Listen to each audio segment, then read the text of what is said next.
Hey guys, what is going on? Randall for 19, the man with the million, back with another daily video. Thanks for dropping by the channel, checking out the content. I really appreciate it. My last video was about Resident Evil 7. I've played a little bit of it yesterday, put out my impressions video. I really like that game, so check out the video to see all about it. I will have a review up for the game as soon as I've finished it, and I think I'm like halfway through it now, so getting close. Maybe the video will be up tomorrow, if not the next day.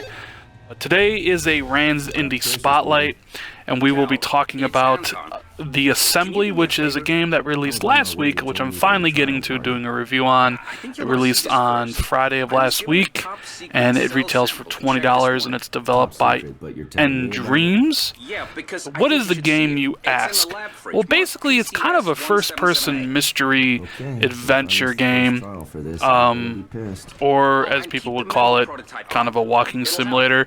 I know that's like a negative term for a lot of people, but I mean, it is what it is. Interesting thing about this game was this was a VR game on Oculus, I believe, and PlayStation VR. And obviously, the Xbox One doesn't support VR, so it is not VR here. It's just a regular game with your movements on the left stick. You control the character, you interact with items with the A button. I mean, you get the drift, right, guys? It's pretty simplistic. But what I really liked about this game was the story. The story kind of gripped me right away. Basic setup is you play as two characters in the game. Right now I'm playing as Caleb. You also play as a character named Madeline. Caleb and Madeline are working for this group of scientists called the Assembly. And what the Assembly is a collection of these award-winning scientists that basically are operating outside of government interference to push the boundaries of medicine, technology, and things along those lines. So the game starts out, Madeline is being kidnapped and brought to Assembly to go through her trials, which we'll see a little bit here in the clip. And then Caleb, who's the other guy you play as, he is trying to basically take down the Assembly because of some unethical things he finds here. He finds out that basically they are using one of his research into a deadly virus that he thought he destroyed, but they didn't, so now he wants to take the company down with him. And the two stories interact. It kind of tells this how do I say it? It gives you a different look at the Assembly from each, a person who's been there the whole time, and then a person who they are trying to recruit. It's a pretty interesting way of doing that, and also the two characters do their stories do crisscross at one point, which makes it quite interesting. Caleb's sections of the game are more of the, you need to find an objects to progress. So you walk around, you look at emails, maybe get some hints, and his puzzles are usually of the kind of like you need to go into a computer to access an email, and it'll be red gray is the password hint, right?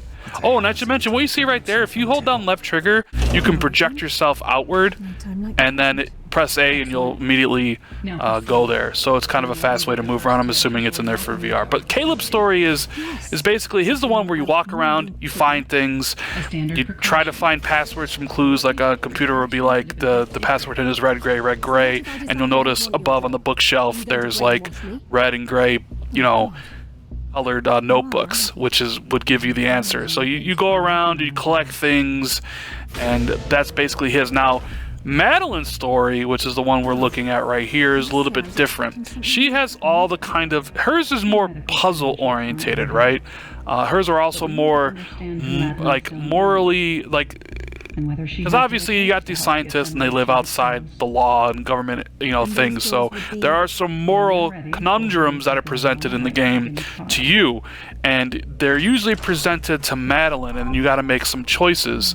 But hers is the more puzzle aspect of it. She goes through these trials. This is the first trial. It's pretty basic. You got to put the blocks in each one of the areas. But I thought the one where you actually find you know, they have this like dinner set up with like 10 people and one of them dies, and you have to go and collect all the evidence to find out which two killed that guy. I thought that was pretty cool. So the game story is good. It's not great. I mean, it kept me interested in it. It did take me about 5 hours to beat it once.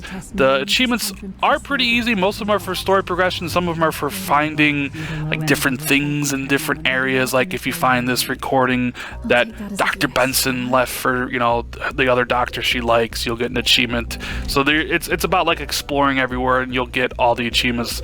It's not too bad. Problem is, a lot of people will find it a little repetitive. I mean, because nowhere near as good as some of the other, you know, walking simulators. Like, it's not as good as Firewatch or Virginia or anything like that. And it's also quite expensive at $20. It is a little bit on the longer side than like Firewatch and stuff at like 5 hours. But work for progress, not now please continue. there's not really. It's kind of hard to recommend this game, even though I enjoyed it. I know a lot of people, they probably wouldn't really care for this game, but hey, if you think this game looks like it's up your alley, if you like my, you know, recommendations on stuff, consider picking it up. It is $20. On my scale, I would give this game a 7. I mean, I enjoyed it for what it was. The story had kind of gripped me, so hey. Anyways, guys, thanks for stopping by the video. Like it if you liked the video, and consider something for more content, and I'll see you later. Your path is clear.